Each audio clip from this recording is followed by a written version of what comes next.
হইব আপনাদের। না কষ্ট না, ঠিক আছে ইনশাআল্লাহ। ওই যে মঙ্গলের হাট নামে একটা জায়গা আছে, আজ থেকে বহু বছর আগে ওখানে আমার 2 দিনের মাহফিল, আমি মাহফিল করে আর খুলনায় যাইনি, রয়ে গেছি পরের দিন। তো জোহর বাদ একটা জানাজা, ওই সময় আবার ঘটনাক্রমে আপনার চেয়ারম্যানের নির্বাচন চলতেছিল 3 নং পটিখালী ইউনিয়ন। তো যত চেয়ারম্যান ক্যান্ডিডেট সবাই আসছে তার লোকজন, ফাট ভর্তি লোক। আর মিম্বারিতে যারা দাঁড়িয়েছে ওই ওয়ার্ডে তারা তো সবাই আছে। তাহলে যে লোকটা মারা গেছে সে লোকটা ভাগ্যবান না? ওই মানুষ। সমস্যা হলো জানাজার দায়িত্বটা বলি না, চেয়ারম্যান ক্যান্ডিডেট তাদের ভোট চাইলে অনেক কিছু করলো। শেষে আমি যখন জানাজার জন্য দাঁড়ালাম, আমি বললাম যারা ফজরের নামাজ পড়ে নাই আল্লাহর হস্তে তারা জানাজা পড়বেন না।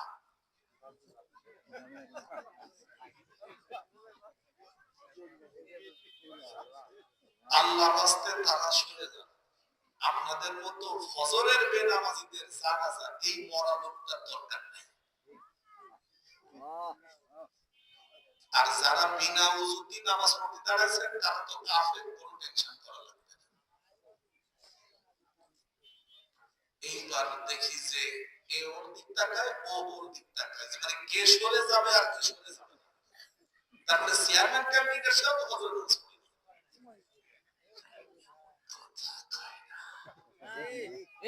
সৌভাগ্য যদি জানাজাটা ফজরের রক্তে দেওয়া হতো তাহলে বুঝা যেত। اللهم من أحييته منا فأحيه على الإسلام ومن توفيته منا فتوفاه على الإيمان। আল্লাহ আমাদের ভেতর থেকে আপনি যখন আমাদের মরণ দিবেন তখন আমাদেরকে ঈমানের সাথে মরণ দিবেন। কয়টা জিনিস চাইলাম জানাজা দাঁড়িয়ে? ইসলাম নিয়ে বাঁচতে চাই, ঈমান নিয়ে মরতে চাই। কোথায় বলতেছি? একটা লাশ সামনে রেখে। কয়টা জিনিস বলেন? আঙ্গুল উঁচু করেছে বলেন। ঈমান। 1 নম্বর কি?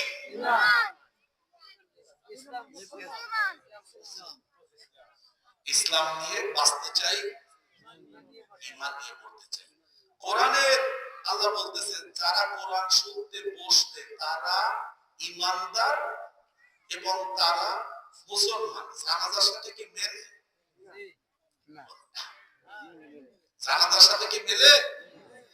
জানাজার মধ্যে 2টা কথা, ঈমান আর ইসলাম।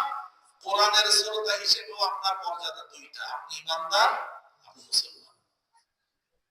তার মানে কোরআন নিয়ে বাকি জীবন বেঁচে থাকলে আপনি ইসলামের সাথে বাঁচতে পারবেন। যখন মরণ হবে তখন আপনি আমি বলেন বলেন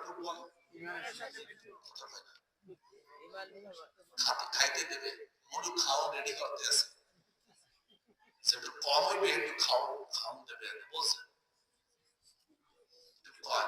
মনটা খুললে কর।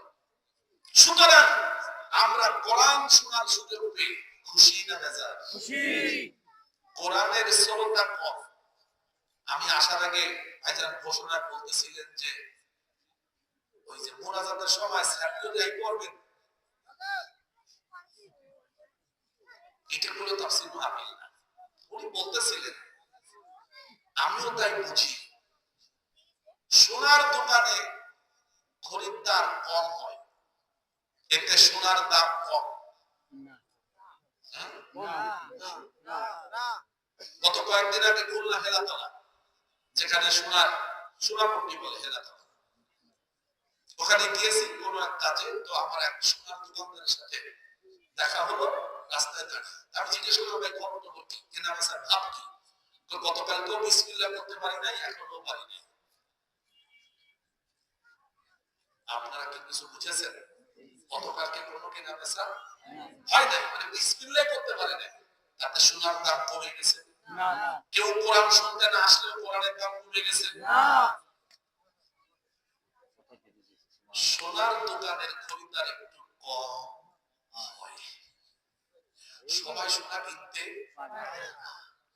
সবাই কোরআন শুনতে পারে না, কারণ কোরআনের শ্রোতা একটু কম হয়। কারণ কোরআন দামি জিনিস, তো দামি জিনিস সবাই শুনতে চায় না। পচা জিনিস সবাই বুঝতে পারছেন তো? এখানে একটা 8 বছরের মেয়েকে দিয়ে আপনারা নাচান, এখনই ঘোষণা দেবেন যে আমাদের সামনে এখন নাচ পরিবেশন করবে, ডান্স করবে, দেখবেন যে আপনারা কিছু লোক উঠে চলে যাবেন যে তাফসীর মাহফিল দেশে কি করতে বেড়া হলে, আর কিছু লোক কইবে এইবার তখন তাফসীর হইতে লাগছে বলুন। কথা কি বুঝেছেন কিছু? সুতরাং কোরআনের শ্রোতা একটু কম হবে। আমরা সেই কম মানুষের দলে কেন? আল্লাহ তাআলা কোরআনে বলেছেন আমার দলের লোকের সংখ্যা কম। সুবহানাল্লাহ। আমার দলের লোকের সংখ্যা কম। ক্লাসে পরীক্ষা হলে ফার্স্ট হয় সবাই? না, তো খারাপ না? ও একা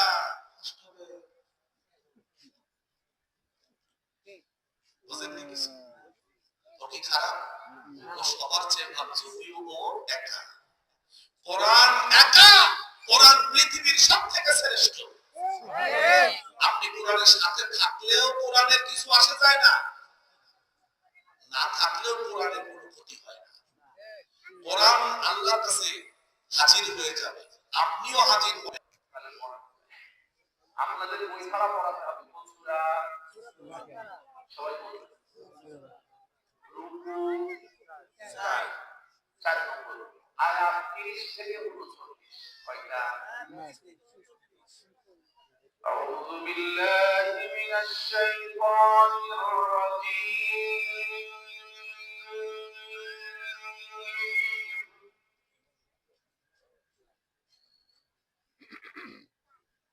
বিসমিল্লাহির রাহমানির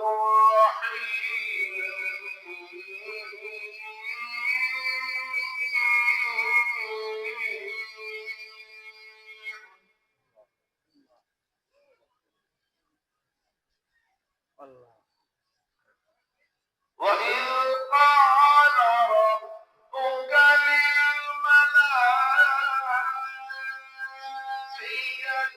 إِنِّي جَاعِلٌ فِي الْأَرْضِ خَلِيفَةً قَالُوا أَتَجْعَلُ فِيهَا مَن يُفْسِدُ فِيهَا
فقال أنبئوني بأسماء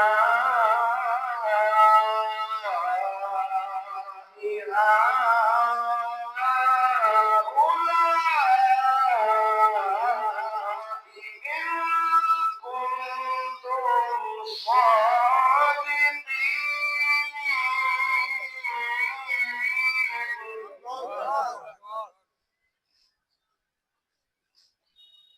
قالوا سبحانك لا علم لنا إلا ما علمتنا إنك أنت العليم الحكيم.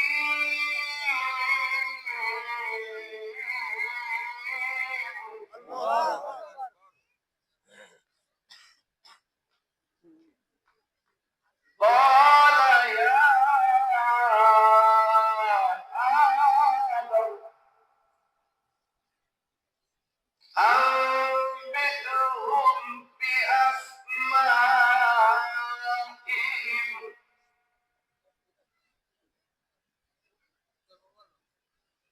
قال يا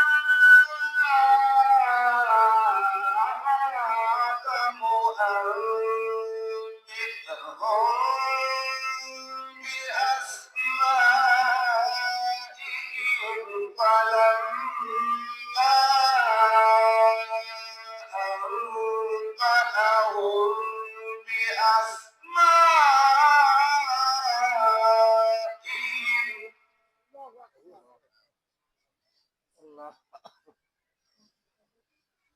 قال ألم أقل لكم إني أعلم غيب السماوات والأرض وأعلم ما تبدون وما كنتم تكتمون.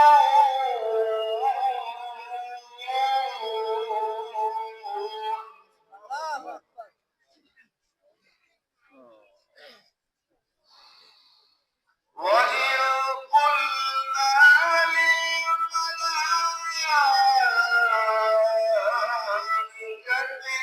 اسجدوا لآدم فسجدوا إلا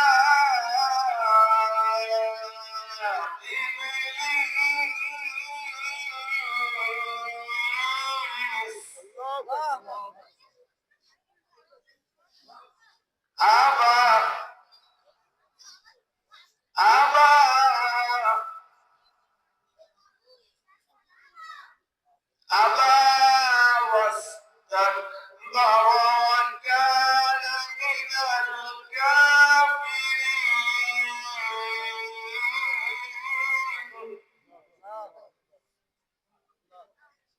وقلنا يا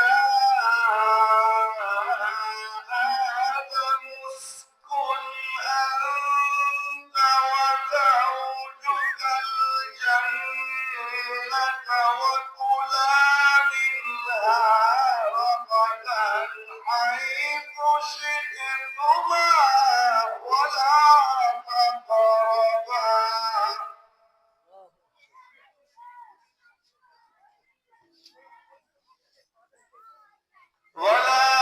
تقربا هذه الشجرة فتكونا من الظالمين.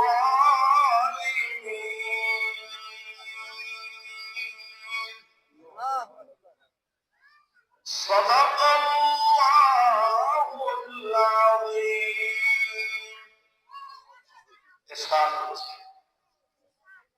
স্মরণ করুন ওই সময়ের কথা যখন আল্লাহ রব ফেরেশতাদেরকে বললেন,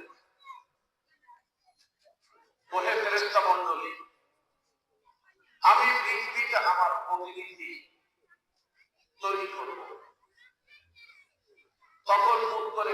ফেরেশতারা বললেন, আপনি কি তাদেরকে সৃষ্টি করবেন যারা পৃথিবীতে সন্ত্রাস এবং সন্ত্রাসী কাজ তৈরি করবে এবং যারা রক্তপাত করবে? আমরাই তো আপনার পবিত্রতা ঘোষণা করি, আপনার প্রশংসা করি। উত্তরে আল্লাহ বললেন, আমি যা জানি তোমরা তা জানো না। অতঃপর আল্লাহ আদমকে সৃষ্টি করলেন, অতঃপর তাকে আসমান জমিনের সব জিনিসগুলির নাম শিক্ষা দিলেন। এরপর আদমকে ফেরেশতাদের সামনে উপস্থিত করলেন এবং ফেরেশতাদেরকে বললেন, ও ফেরেশতা মণ্ডলী, তোমরা আমার কাছে এই জিনিসগুলির নাম বলো। তখন ফেরেশতারা উত্তরে বলল, আপনার পবিত্রতা ঘোষণা করছি, আপনি আমাদেরকে যা শিক্ষা দিয়েছেন তা ব্যতীত আমরা আর কিছুই জানি না। নিশ্চয়ই আপনি মহাজ্ঞানী এবং মহাদর্শী। তখন আল্লাহ আদমকে ডেকে বললেন, হে আদম, তুমি ফেরেশতাদের সামনে সব বস্তুর নামগুলি বর্ণনা করো। অতঃপর যখন আদম তাদের সামনে সব বস্তুর নামগুলি বর্ণনা করলেন, তখন আল্লাহ বললেন, আমি বলেছিলাম না যে আসমান এবং জমিনের অদৃশ্য বিষয় সম্পর্কে আমি সবচেয়ে ভালো জানি, এবং তোমরা যা প্রকাশ করো তাও আমি জানি, তোমরা যা গোপন করো তাও আমি জানি। অতঃপর আল্লাহ ফেরেশতা মণ্ডলীকে ডেকে বললেন, তোমরা আদমকে সিজদা করো। ফেরেশতা মণ্ডলী সবাই আদমকে সিজদা করলেন, কিন্তু ইবলীস করল না। সে অস্বীকার করল, এমনকি অহংকার করল, আর এ কারণে সে কাফেরদের অন্তর্ভুক্ত হয়ে গেল। অতঃপর আল্লাহ আদমকে ডেকে বললেন, তুমি তোমার স্ত্রীকে সাথে নিয়ে জান্নাতে বসবাস করো এবং জান্নাতের ভেতর থেকে তোমাদের রুচি মতো যে খাবার আছে তাই গ্রহণ করো, খাও। খবরদার, এইখানে একটা গাছ আছে, এই গাছ ঠিক কাছে যাবে না, তাহলে তোমরা দুজনে জালেমদের দলভুক্ত হয়ে যাবে। বারাকাল্লাহু লানা ওয়া লাকুম ফিল কুরআনিল আযীম ওয়া নাফা'নি ওয়া ইয়্যাকুম লিমা ফীহি মিনাল আয়াতি ওয়াজ যিকরিল হাকীম। ইন্নাহু তাআলা জাওয়াদুল কারীম মালিকুল বাররুর রউফুর রহিম। সম্মানিত হাজিরিন, এ ছিল সূরাতুল বাকারা 30 থেকে 35, 6টি আয়াতে কারিমার তেলাওয়াত। সামনে আরো 4টি আয়াতে কারিমা রয়েছে, তেলাওয়াত করি এবং এই 6টি আয়াতের পূর্ববর্তী সূরাতুল বাকারা নাযিল হয়েছে মদিনায়। রাসূলুল্লাহ সাল্লাল্লাহু আলাইহি ওয়াসাল্লাম যখন মক্কা থেকে হিজরত করে মদিনায় গেলেন, তখন মক্কার মানুষেরা যারা ইসলাম গ্রহণ করেছিলেন, তারা শুধু ইসলাম গ্রহণ করেছিলেন এটাই তাদের মার খাওয়া শুরু। শুধু কথায় এতটুকু যে আমি মুহাম্মদ সাল্লাল্লাহু আলাইহি ওয়াসাল্লামের দলের লোক, এতে মার খেতে আর দেরি নেই। তোমরা আর কথা বলবে না, এখানে কেউ কথা বলবে না, একদম কেউ একটা ছেলে কথা বলতেছে, একটা বাচ্চা কথা বলছে, কি আর কোনো কথা বলা যাবে না। ভেতরে এসে বসো, সব ভেতরে এসে বসো, ভেতরে আসো।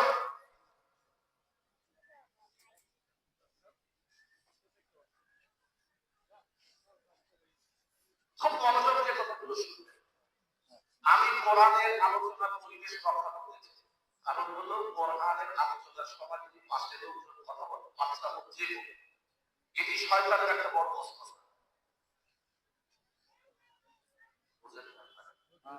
কোরআনের শত্রু কে? শয়তান। শয়তান এখানে আসতে পারবে না আপাতত। এজন্য ও কি করবে? ওর দলের কিছু পাঠাবে, ছোট বাচ্চা, না হলে যদি লিখন এসে ছোট গল্প শুরু করে, খেয়াল করবেন আপনারা। যদি নাও না পারে তো দুইটা কুকুরকে দিয়ে পরস্পরের ঝগড়া মাথাকে স্টেজের সামনে নিয়ে হাজির করবে। আমার 30 বছরের দিক অভিজ্ঞতা। গানের যখন কোন অনুষ্ঠান আছে সেখানে কুকুর দেখবেন না, কোরআনের মাহফিলে কুকুর দেখবেন। কেন? শয়তান আসতে পারে। জানলাম কথা সব কোরআনে লেখা, কেন? শয়তান এটা সহ্য করতে পারে না। আর শয়তানের কিছু খেলাধুলা আছে, মানুষ মিনাল জিন্নাতি ওয়ান নাস, ওই শয়তানগুলো আসবে কোরআন লেখায়। এটা কোরআনের ঘোষণা। আল্লাহ রাব্বুল আলামিন মক্কায় ইসলাম যখন দিলেন, মক্কার লোকেরা যারা ইসলাম গ্রহণ করল তারা মার খাওয়া শুরু, ঈমান গ্রহণ করেছে, মার খাওয়া। আপনারা মনে হয় বুঝতে পারেন, বুঝতে পারিস না কিছু? হ্যাঁ, কিছুদিন আগে বলতে পারতেন আমি জামাত করি 5ই আগস্ট 24 সালে বলতে পারতেন আমি জামাত করি। কেন? একাত্তরের নামে 30-22টা মামলা হতো। এখন তো মামলা শুরু করিনি, যারা মামলা দিত সেই মামলা শুরু করি তাদের লাইফ আপনাকে করতেছে। হ্যাঁ, আমাদের নামে মিথ্যা মামলা। কথা বুঝলেননি? মক্কার দৃশ্যটা একটু ভাবুন তো।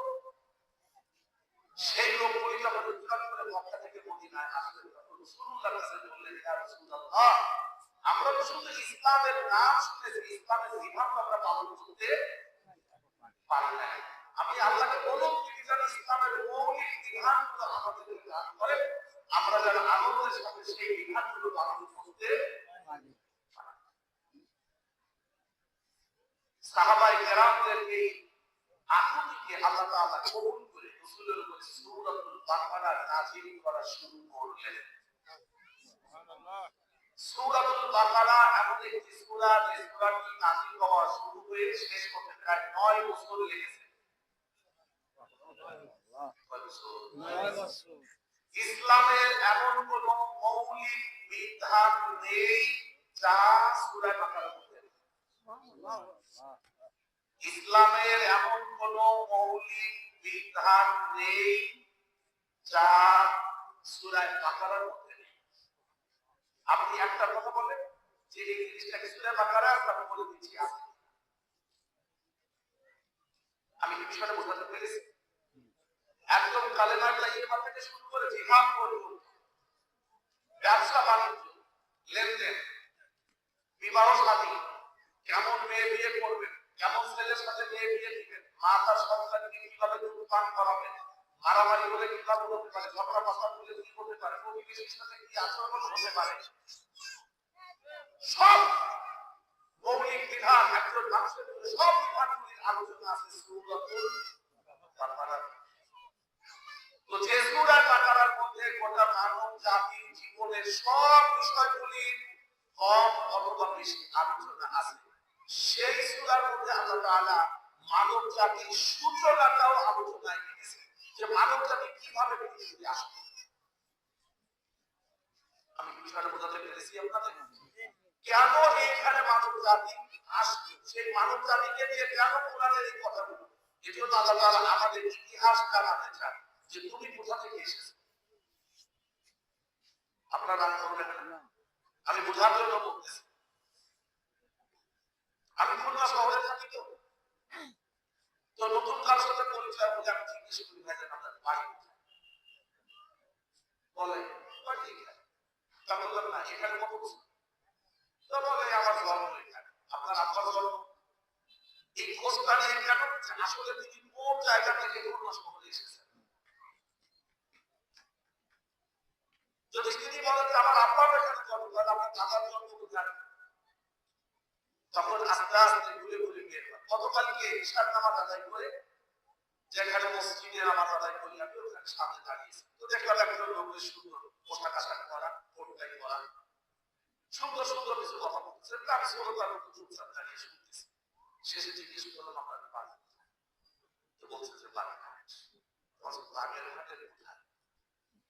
বলছে আপনি চিনেন? তারপরে অল্প অল্প চিনি, বলুন তো দেখি কোথায়। যেমন সুন্দর ভাষা বলতেছে, তো বললেন মোড়েলগঞ্জ। বললেন মোড়েলগঞ্জে তো 16টা ইউনিয়ন, কত নম্বর ইউনিয়ন আপনি আছেন? তো বলতেছে 13। 13 বললাম বলছে সাতবাড়ি না, আমার বলছে আপনি চেনেন? অল্প অল্প চিনি। এরপরে জিজ্ঞেস করলাম এরপরে কোথায়? যাই হোক, পরিচয় হতে হতে হতে শেষ পর্যন্ত দেখা গেল যে না, উনি মৌলানা মনিরুজ্জামানের আমাদের নাম বহুবার শুনেছেন কিন্তু দেখেন। আলহামদুলিল্লাহ, কথা বুঝতে পেরেছেন? যাই হোক, তিনি সরকারি চাকরি করতেন, এখন অবসরে আছেন। তিনি তার ছেলে বিবাহ দিয়েছেন, সেই বিয়ের বাড়ি অর্থাৎ বিয়ের বাবার বাড়ি দিয়েছেন, সেই সুবাদও ওখানে কথা বলবো। এই যে মানুষের অর্জিত বলে, অর্জিত মানে আপনি কোথা থেকে এসেছেন, এই সূত্রটা আমাদের জানা দরকার। কেন একজন মানুষেরা বলেছে মানুষের জন্ম হলো আমরা কি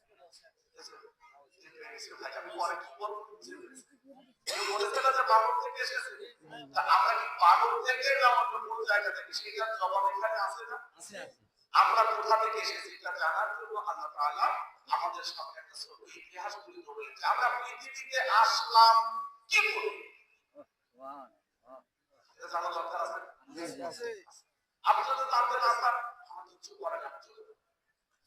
যারা জ্ঞানী মানুষ তাদের জানার প্রয়োজন আছে।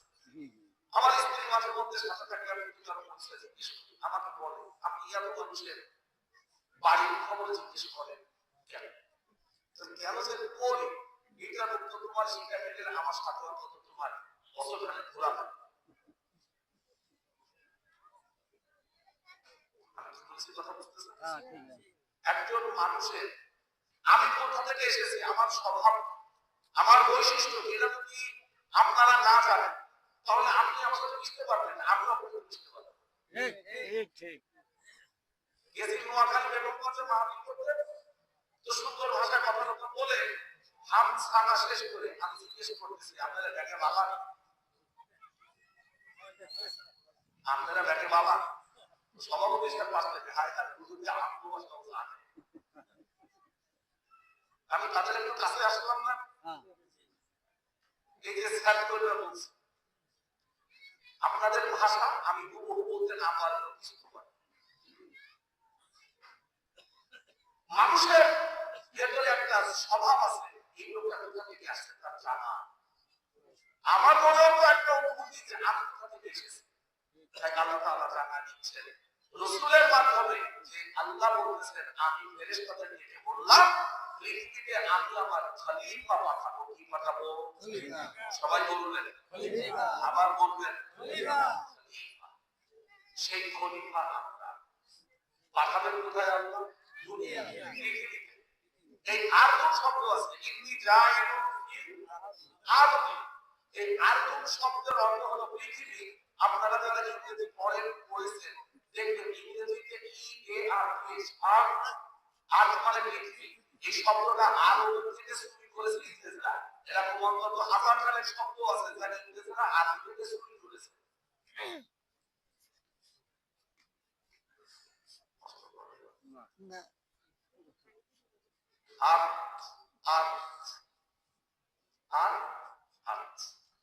পৃথিবীটার খলিফা পাঠাবো।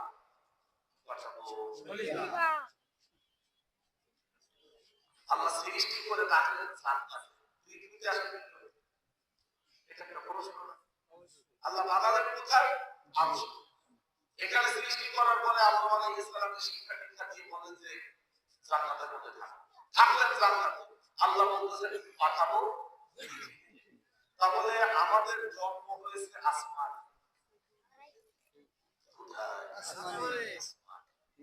আরো একটা কঠিন আলোচনা আছে সামনে এসে যেতে পারে, কিন্তু আমরা বসবাস করতেছি কোথায়?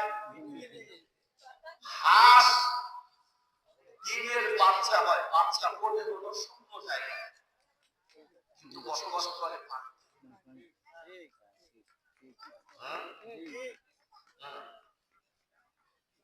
কষ্ট হয় তো বুঝতে। وَإِذْ قَالَ رَبُّكَ لِلْمَلَائِكَةِ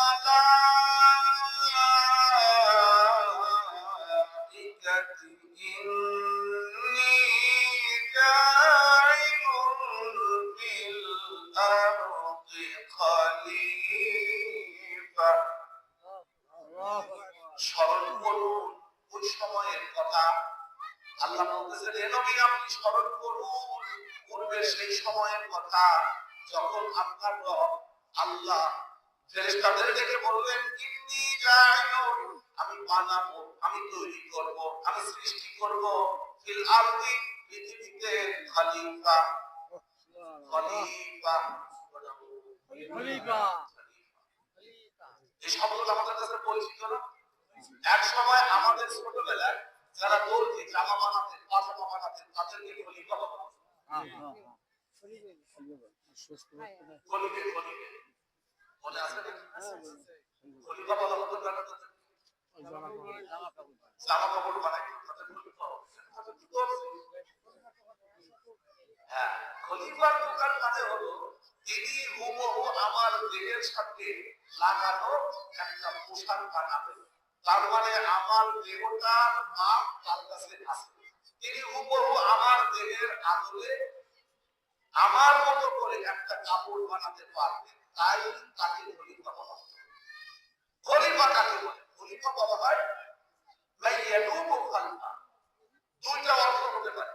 তাফসীরে বাইজামির মধ্যে আল্লামা নাসিরউদ্দিন আবুল খায়ের আল বাইজামি রাহিমাহুল্লাহ তাফসীরে বাইজামির সময় তিনি লিখছেন যে খলিফাতুল শব্দটা দুইটা শব্দ থেকে হতে পারে। একটা হলো যে পেছনে পেছনে আসে, অর্থাৎ আপনি হেঁটে যাচ্ছেন, আপনার পেছনে পেছনে যে আসে সে আপনার খলিফা। সে আপনার খলিফা কেন? সে আপনার ভালো মানে পিছনে, আপনার পিছনে পিছনে আসতেছে। আপনার সন্তান আপনার খলিফা কেন? আপনার সন্তান আপনার পেছনে, আপনার সন্তান আপনার পেছনে। অথবা খলিফাতুল শব্দের অর্থ হলো যে ব্যক্তি তার দায়িত্ব আরেকজনকে বুঝে নেয়, যে আমি পারতেছি না তুমি করো, অথবা আমি চাই তুমি করো। দুইটা কাজ, আমি পারতেছি না তুমি করো, অথবা আমি চাই তুমি করো। আমরা যারা বাবা হয়েছি এখন, আমরা তো একসময় বাবা ছিলাম, ঠিক আছে না? তখন খেয়াল করেছেন আমাদের যারা বাবা ছিলেন তারা মাঝে মধ্যে টাকা আর বলে দিয়ে বলতে যাও বাজার করে নিয়ে আসো। তখন আমাদের ছোটবেলায় খেলাধুলোর কি পরিবার সাবসিডি কি বলো,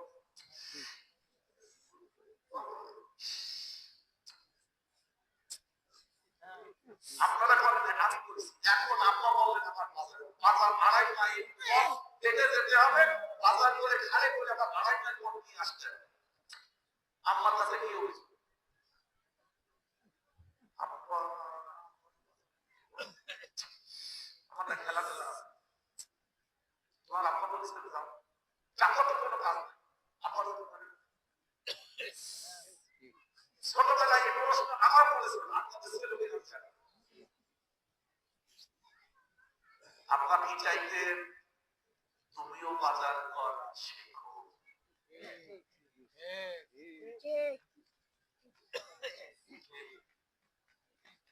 বুঝলেন না কিছু? এখন আমরা যারা বাবা হয়েছি আমরাও মাঝে মধ্যে আমাদের সন্তানদেরকে দিয়ে কোনো কোনো কাজ করাই, এই বিদ্যুৎ বিলটা তুমি দিয়ে আসো, আমি বলবো বলেছি যাও দিয়ে আসো, তুমি শেখো। আমি যদি না থাকি তখন বিদ্যুৎ বিল দিতে যেন তোমার কষ্ট না হয়। তাহলে দুইটা কথা বলেছি আমাদের কি খেয়াল করবে।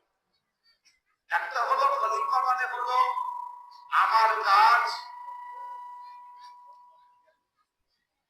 আমার কাজ আমি চাই তুমি করো, আমি যাকে করতে বললাম তিনি কি আমার খলিফা। আমি কি বুঝাইতে পারছি? হ্যাঁ অথবা আমি পারতেছি না, তুমি করো। তো তুমি যে করবে, যে আমার কাজটা করবে, তাকে কি বলা হয়? আর কি বলে? খলিফা। আল্লাহ তাআলা পৃথিবীতে এই পৃথিবীটাকে সুন্দর করে সাজাবেন, তিনি তার মনের মতো করে সাজাবেন। সেজন্য তিনি কিছু মানুষ পাঠাবেন, যাদের পরিচয় তিনি মানুষ না বলে বললেন খলিফা। কি বললেন? খলিফা। একটু কষ্ট হচ্ছে। কেন কষ্ট হচ্ছে? কষ্ট হওয়ার কারণ হলো যে আল্লাহ তাআলা জিনদের পরে আমাদেরকে আল্লাহ পাঠাইছে। ভাই তোমার যত জোর আছে দিয়ে যাও, বুঝতে পারছো? আমাদের টাকা তোমার যত জোর আছে পুরো জোর দাও, জোর পুরো দিয়ে যাও। এটা টাকা লোকটা আছে তাদেরকে জিনরা পৃথিবীতে থাকতো, জীবনযাপন করতো, তারা এমন কিছু দুর্ঘটনা ঘটাইছে, যখন আল্লাহ তাআলা দেখলেন যে জিনদের আর আমার খলিফার দায়িত্ব পালন করার যোগ্যতা তারা হারা গেছে, তখন আল্লাহ ফেরেশতাদের বলেন, মায়ের তাড়ায় একদম জঙ্গলে, পাহাড়ে, সমুদ্রে তাড়া আগাম, এরা যেন আর স্বাভাবিকভাবে এই পৃথিবীতে থাকতে না পারে। তো জিনদের তাড়ায় নিয়ে আল্লাহ আমাদেরকে পাঠাইছেন, তাহলে আমরা জিনদের পরে আসি। আমি প্রথমে যে অর্থটা বলেছিলাম সেটা বুঝে নেবেন। আপনি আমি ধাক্কা পাড়াইতে লাগছি, বুঝলেন? কি পাড়াই দিয়েছি? ওর স্কুলে একজন একে লাগছে, যেমন কি ট্যান পায় না, পুরোপুরি ট্যান পায় না, আসতে আসতে পায়। ওই ধাক্কা পাড়াই দিয়েছি, ওর পিছনে একজন একে লাগছে, যেমন কি খলিফা। খলিফা ওর যদি কিছু পরিচয় যায়, ওর যদি কিছু থাকতে যায়, হেঁটে হয়তো ধরো উড়াই যে হুজুর আমাদের এটা বলেছিল, তাইলে কেমন কেমন আমি স্কুলে আললাম বুঝেছি পথে আছে। তাহলে খলিফার অর্থ পাওয়া গেছে তো? এটা হলো জিন জাতির পরে আমরা এসেছি। এই জন্য দেখেন সূরা নাসের শেষ আয়াত, মিনাল কি আগে মানুষ নাকি মিনাল নাস ওয়াল জিন, নাকি? এই জিনিসের তাহলে জিন জাতি আগে ছিল, পরে ওয়াল নাস, তারপর আমরা মানুষ। তাহলে জিনদের খলিফা মানুষ, জিনদের খলিফা মানুষ। তার মানে কি? খলিফা মানে কি? পেছনে আসা, বুঝা গেছে? আর একটা হলো যে আমি পারি না, তুমি করো। আর একটা হলো আমি চাই, তুমি করো। আমি পারি কিন্তু আমি চাই। অনেক সময় দেখবেন বাবারা বন্ধু থেকে সালাম শিখানো যদি ছেলের বলে, আর তুমি সালাম, বাবা পিছনে বসে কেন? আমি চাই, তুমি চাই। তাহলে আল্লাহ রাব্বুল আলামিন তার যে দায়িত্ব পৃথিবীতে, তিনি কিছু কাজ করতে চান, সুন্দর করে পৃথিবীটাকে সাজাতে চান। তো আল্লাহ তো আসমান থেকে নেমে এসে পৃথিবী সাজাবেন না, তাই আল্লাহ তাআলা আমাদেরকে সৃষ্টি করে বললেন, আমি চাই তোমরা এই আমার কাজগুলি করো। সুবহানাল্লাহ। এটা সম্মানের লক্ষণ। সম্মানে আসলে বলবেন সম্মানে। ডিসি সাহেব যদি আমাদের এখানে আসতে চান, ধরে নেন আপনাদের মাহফিলে আমাদের সম্মানিত সভাপতি সাহেবকে দাওয়াত দিয়েছেন যে স্যার আমরা একটা মাহফিল করতেছি, আমরা চাই আপনি আসবেন। আপনি আমাদের মুরব্বী, জেলার মাথা, ডিসি সাহেব দাওয়াত কবুল করলেন, কিন্তু তিনি কোনো কারণবশত আসতে না পেরে তিনি এডিসি, তার নিচের একজন অথবা তার নিচের আরেকজনকে পাঠায় দিলেন যে আমি যেতে পারলাম না, তুমি ওখানে যাও, গিয়ে আমার পক্ষ থেকে সবার কাছে দোয়া চাও, আর ওই মাহফিলের পুরো খাওয়া দাওয়ার ব্যবস্থা আছে, আমার পক্ষ থেকে ৫,০০০ টাকা সভাপতি সাহেবের হাতে দিও। তাহলে ডিসি সাহেব আসলেন না, যিনি আসলেন তিনি ডিসি সাহেবের কি খলিফা। আমি বলতে পাঁচটা বলে ওই ভাই আমি তো ভোট দেখতে পাচ্ছি না, আমি তাদের যদি বড় বুঝতে পারছি না, কি খলিফা। খলিফা তাহলে যিনি এখানে আসবেন, এসে বলবেন যে ডিসি স্যার আসতে পারতেছেন, ওনার ব্যস্ততার কারণে আমাকে পাঠিয়েছেন, আপনাদের সালাম দিয়েছেন, আপনাদের কাছে দোয়া চেয়েছেন, আর সভাপতি সাহেব আপনার হাতে এটা আপনি রাখেন, তিনি কি খলিফা। আমরা পৃথিবীতে কার খলিফা? আল্লাহর খলিফারা সেভাবে চলবে না।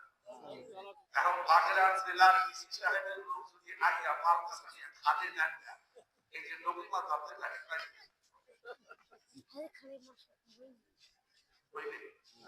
খলিফার মতো চলতে হবে না। وَإِذْ قَالَ رَبُّكَ لِلْمَلَائِكَةِ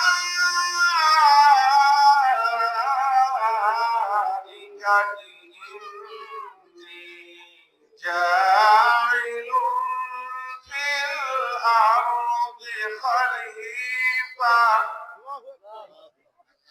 আল্লাহ রাব্বুল আলামিন বলতেছেন, হে রাসূল আপনি স্মরণ করুন ওই সময়ের কথা যখন আপনার রব ফেরেশতা মণ্ডলীকে ডেকে বললেন, ও ফেরেশতারা আমি পৃথিবীতে খলিফা পাঠাবো, আমার প্রতিনিধি পাঠাবো, আমার কিছু কাজ আছে সেই কাজগুলি তারা করবে।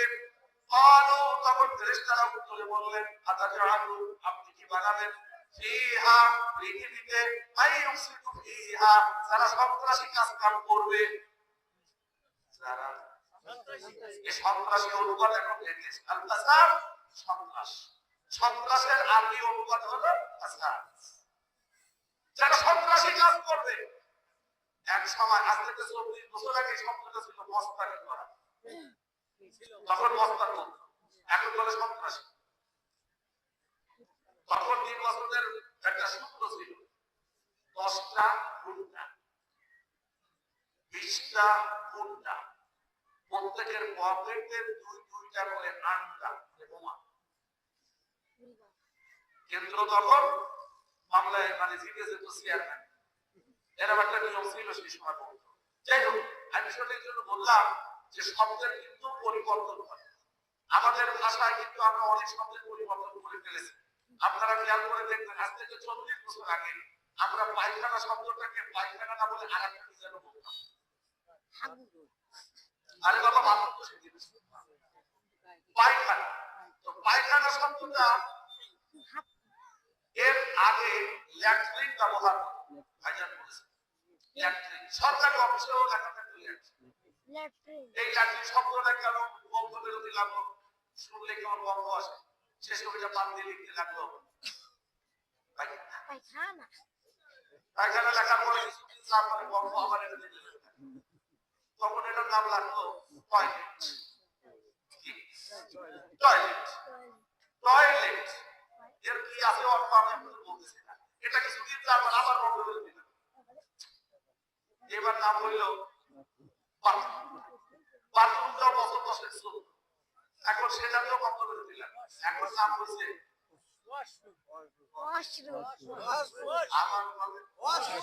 শব্দের পরিবর্তন হয়েছে। হ্যাঁ, আপনি কোনো বাচ্চার সামনে বলেন যে টয়লেট বা পায়খানা বলেন, বলে যে হ্যাঁ ওয়াশরুম, ছোট বাচ্চাটা ওয়াশরুম, হ্যাঁ। সময়ের পরিবর্তনে ভাষার পরিবর্তন হয়েছে। ফাসাদ অর্থ হলো এখন সন্ত্রাস, টেররিস্ট, টেররিজম। হে আল্লাহ আপনি কি তাদেরকে সৃষ্টি করবেন যারা পৃথিবীতে সন্ত্রাসী কাজ করবে, এবং তারা রক্তপাত করবে, একজন আরেকজনকে বোম মারবে, একজন আরেকজনকে হত্যা করবে, একজন আরেকজনের গলা কেটে দেবে, এভাবে রক্ত ঝরবে, যারা পরস্পর রক্ত ঝরাবে। আপনি এমন মানুষ সৃষ্টি করবেন নাকি? ফেরেশতাদের কথা কি ঠিক আছে? আমরা কি রক্ত বর্তন করি না?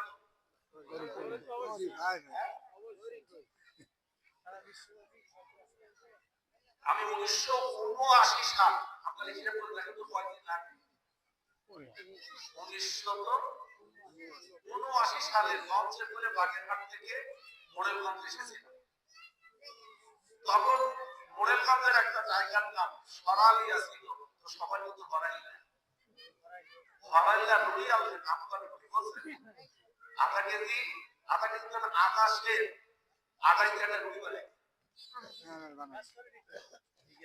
ঠিক আছে, তাহলে আমরা বুঝতে পারতেছেন যে আমি কত আগে মোড়েলগঞ্জে আসছি। তখন আমি পড়লাম এই ক্লাসে, এখন তো কয় ক্লাস? আমার বড় বোনের বিবাহ হয়েছিল পাতা বাড়ি, কালকা বাড়িয়া থেকে একটু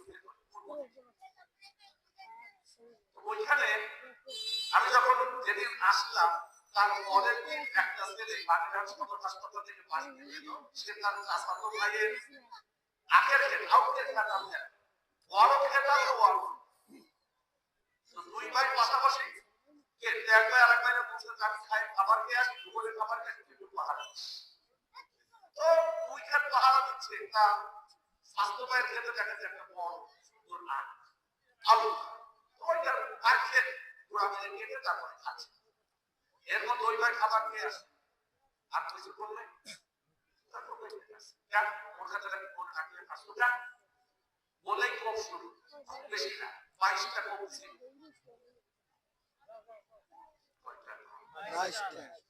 আপন স্বাস্থ্য ভাই কত সাল বলেছি ঘটনা করে আমি কত বছর শ্রম পাড়িয়া বাস স্ট্যান্ডে বসে কথা বলতেছি, তো বলতেছে আপনারা জানেন? বলছে হ্যাঁ জানি। ও আমি তো আজকে কেন? তো বলতেছে যে না এই ঘটনাটা সত্য। তারপরে আমার ব্রেনের সমস্যা আছে, তো অনেক জিনিস ভুলি না। তারপর সেই ছেলেটা কি বেঁচে আছে? ছেলে না, সে এখন টাকা হয়ে গেছে। আমি তো দেখতেছি সেই কম খাওয়া তার যে দাম দিল পিঠে সেই দাম কেমন সেরে উঠছে, সেলাই উঠছে, কাটছে, সেইগুলো সেই দৃশ্যটা আমার চোখে এখনো ক্যামেরার মতো ধরে।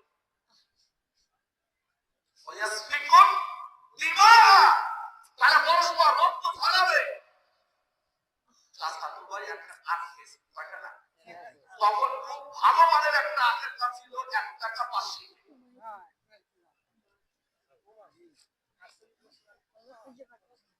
আমি কি বলছি বুঝেছেন? আমরা কি রক্তপাত করতেছি সামান্য কারণে? করতেছি কিনা? আমরা দুনিয়ার স্বার্থের জন্য আমরা রক্ত ঝরাচ্ছি, কিন্তু আখিরাতের জান্নাতের জন্য কিন্তু আমরা রক্ত ঝরাচ্ছি না। দুনিয়ার সামান্য কাজের জন্য আমরা রক্ত ঝরাচ্ছি। ফেরেশতা সেটা বুঝে ফেলে আল্লাহ তাআলা উত্তরে বললেন কি ইন্নী আ'লামু মা লা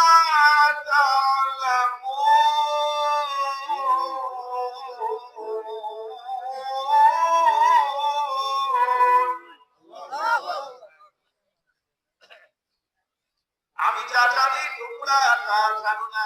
তোমরা তো জেনেছো উপরের টুক, নিচের টুক তোমরা জানো না।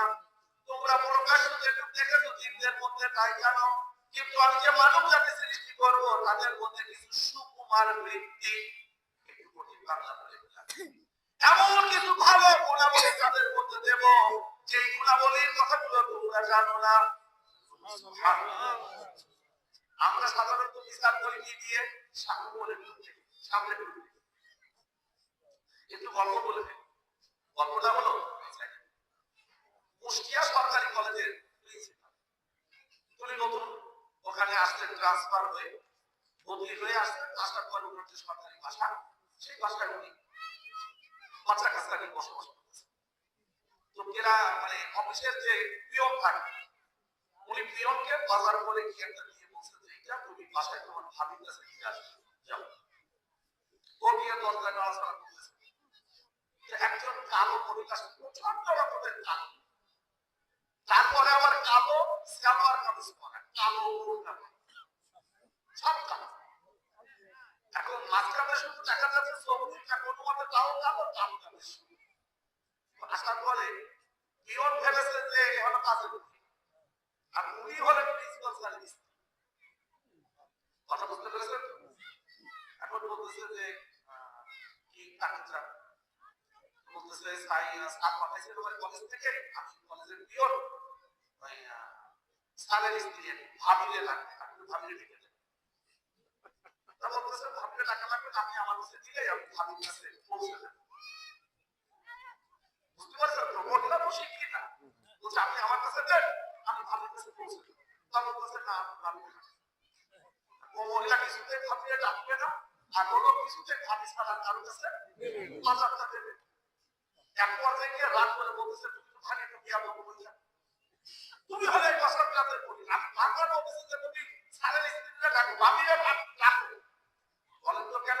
ওর কল্পনা হলো স্যার একজন প্রিন্সিপাল, তার স্ত্রী হবে সুন্দরী, তার চেহারা ধরে থাকবে, এটা ভাবি থাকবে, একটা চাকরি ছিল না, তার স্ত্রী কেমন হয় না দেখলেও কিন্তু একটা কল্পনা হয়। এখন মহিলারা যতই বলছে কাজের মহিলা তত মহিলা হাসতেছে না, স্যার ওই তো হয়েছে, আপনি দেন আমার কাছে দিলেই আমি ভাবির কাছে পৌঁছে দেবো। এক পর্যায়ে বলতেছে যে না, স্যার বলেছে ভাবির কাছে, আর তুমি তো এমন তুমি করতেছো। শেষ পর্যায়ে মহিলা হিসেবে বলতেছে আমি আপনার স্যারের স্ত্রী, আমি আপনার স্যারের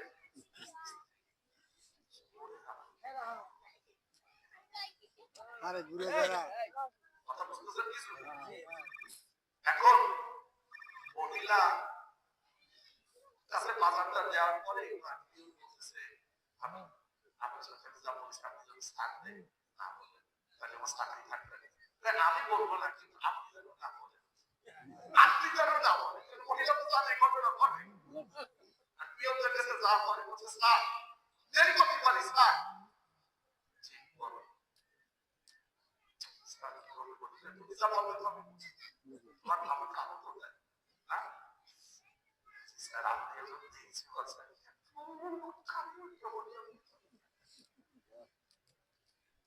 স্যার বলতেছেন তুমি উপরেরটা দেখেছো, তো স্টার্ট করা অত জীবনে যে কটা পরীক্ষা দিয়েছে ম্যাট্রিকে বলো আইএলটিএসে বলো টিভিতে বলো এটা তো সব স্টার্ট করা, তো মেধাবী মানুষ, তুমি তো উপরে রংটা দেখেছো, এটা তো দেখো। আমরা কি দিয়ে বিচার করি? কথা বলে না রে, আমি ভালো মাস্টার ফেরেশতারা বলে ফেললো এরা তো খারাপ, এরা রক্তপাত করবে, এরা সন্ত্রাসী কাজ করবে। আল্লাহ বললেন তোমরা বলতেছো কোনটা দেখে, আমি ভেতরের কাজটা রাখি তোমরা তা। এজন্য আপনি কোন জিনিস না জানলে সাবধানে বলবেন। আল্লাহ কথা বুঝতে পেরেছেন? ইন্নী আ'লামু মা লা তা'লামুন।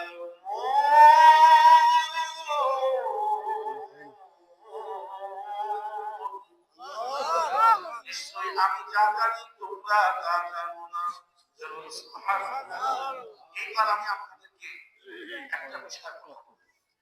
এখানে দেখেন আল্লাহ বলেন আমি যা জানি তোমরা তো জানো না। তাহলে জানা আর না জানা এর মধ্যে পার্থক্য আছে কিনা? জানা আর না জানা।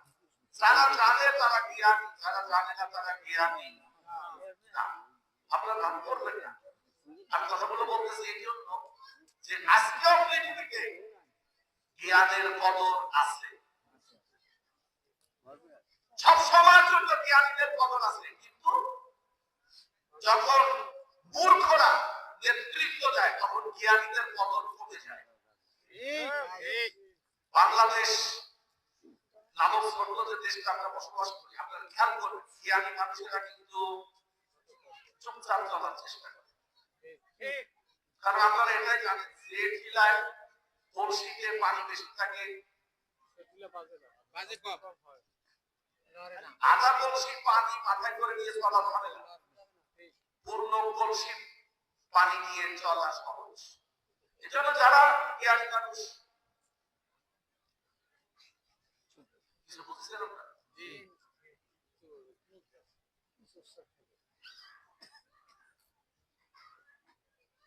আমি গ্রামে ইতিমধ্যে ওই কিছু সালিশ বিচারের ডাক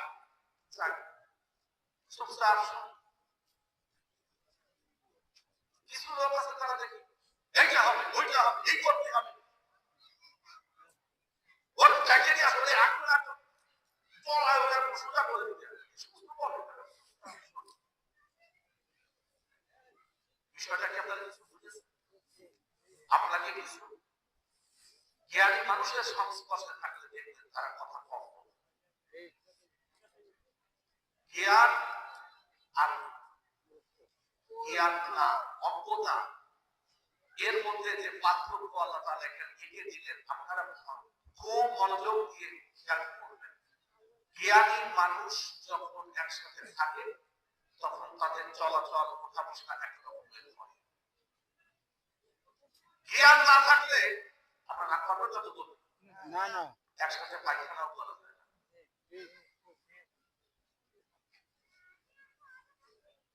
কেন বললাম? ওই লোকটা তো পায়খানা করার নিয়মও জানে না। আপনি পায়খানা করতে গিয়ে দেখলেন যে একটা পায়খানা সুন্দর পরিবেশ, আপনি পায়খানা করে রেখে আসলেন, চারিদিকে ময়লা রেখে আসলেন, ভালো মতো পানি ঢাললেন না, দুর্গন্ধটা দূর করলেন না, পরে যে লোকটা আসবে সে লোকটাকে আপনি কষ্ট দেবেন। যে লোকটা আসবে সে লোকটা এসে একটা মনে মনে একটা গালিও দেবে, কোথাকার খবিশ যেন আসছে। বুঝলাম কি করে? বুঝলাম হলো হজ করতে গিয়েছিলাম 2015 সালে, আল্লাহ তাআলা এই সুযোগটা দিয়েছে। মক্কাতে একই বিল্ডিং এ আমরা 64 জন হাজী সাহেবরা মানে হজ করবো, তারা গিয়ে থাকছে। তো মুরব্বীরা তার উপরে উঠতে কষ্ট না, সেজন্য মুরব্বীদেরকে দেওয়া হয়েছে নিচতলায়। সব বাগেরহাট জেলার মুরব্বী পায়খানা করে কেউ পানি খাবে, পায়খানা করে পানি ওর মামা আব্দুল পরিষ্কার করতে, নিজেরটা নিজে পরিষ্কার করা যত সহজ, আপনি এক বলতা না 2 বলতা পানি ফেলে ফেলবেন বেশি।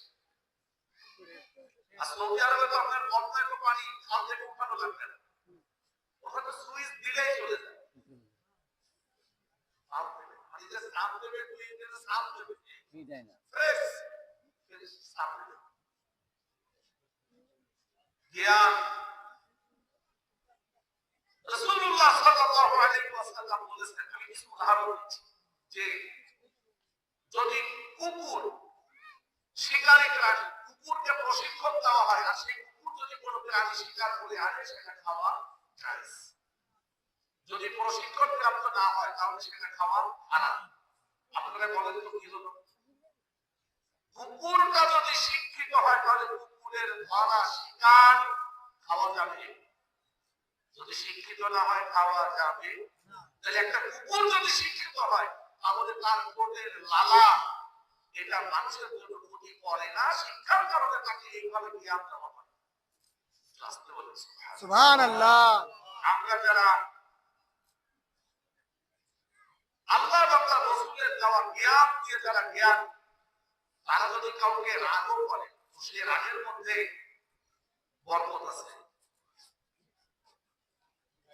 কেন বলতেছি আপনারা খেয়াল করবেন, ডাক্তার কিন্তু ছুরি দিয়ে অস্ত্র দিয়ে পেট কেটে আমাদের অপারেশন করে, টাকাটাও কিন্তু আমাদের কাছ থেকে অপারেশন করে টাকা নিয়ে যায়।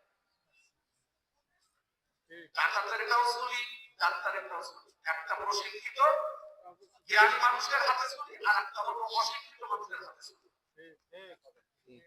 আমি বলে বুঝাইতে পারিনি, আল্লাহ বলে দিলেন জ্ঞানের দাম। এইবার আসলে সামনে আসলে বুঝবে না জ্ঞানের দাম। وعلم آدم الأسماء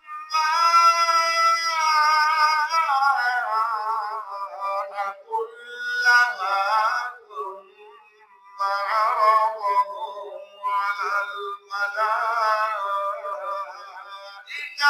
فقال أنبئوني। আল্লাহু আকবার। এরপর আল্লাহ রাব্বুল আলামিন আদম আলাইহিস সালামের সামনে অনেকগুলি বস্তু উপস্থিত করে সেই বস্তুর নাম শিক্ষা দিলেন। কে শিক্ষা দিলেন? আল্লাহ। খুব মনোযোগ দিয়ে কিছু কথা বলবেন। কে শিক্ষা দিলেন? আল্লাহ। তাহলে যিনি শিক্ষা দেন তিনি শিক্ষক, যিনি শেখেন তিনি ছাত্র। পরিষ্কার? আপনারা খেয়াল করবেন, আমরা কত সম্মান যে আমাদের আব্বা আদম বলেন আল্লাহর ছাত্র।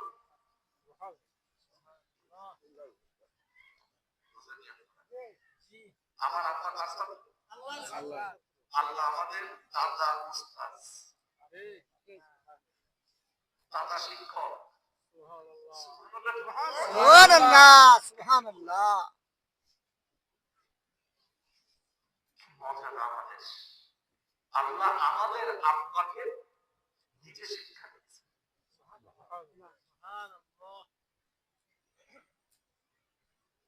আমরা দরুদ শরীফ পড়ি না? আল্লাহুম্মা সাল্লি, নবীর স্ত্রীরা বলেন তোমাদের, আপনারা বলে ওজনটা মাপতে পারেন না, কাদের মাপ? ইমানদারদের মাপ। আমরা ইমানদার বলে আমাদের মাকে নবী স্ত্রীরা, তাহলে আমরা নবীর কি?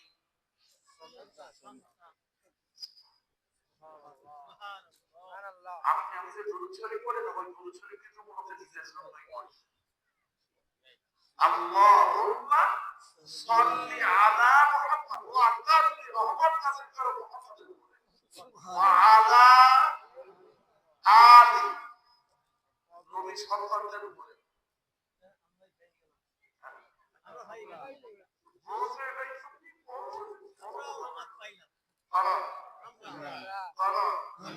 কেন? আল্লাহ কোরআনে বলে দিয়েছেন তোমরা যারা ঈমান এনেছো নবীর স্ত্রীগণ হলেন তোমাদের, পরের কথা কি বলে দিচ্ছি, যেমন নবী হলেন তোমাদের বাবা, তোমরা হলে নবীর ঈমান সন্তান।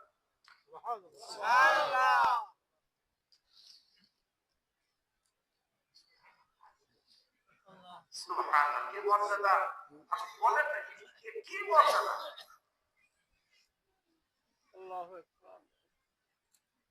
তাহলে আজকে মনে হয় নতুন করে দুইটা মর্যাদার কথা আমরা জানলাম।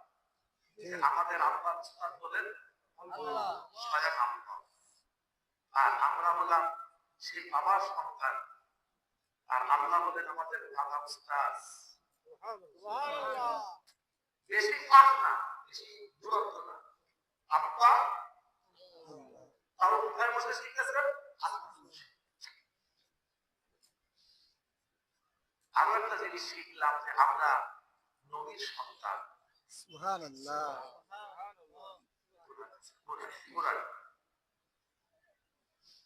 وعلم آدم الأسماء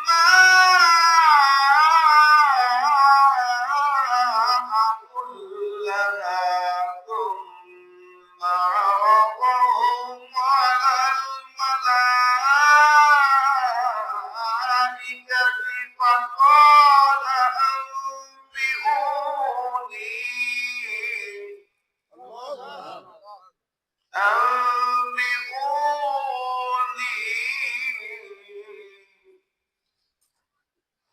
আর আল্লাহ তাআলা আদম আলাইহিস সালামকে শিক্ষা দিলেন, কি শিক্ষা দিলেন?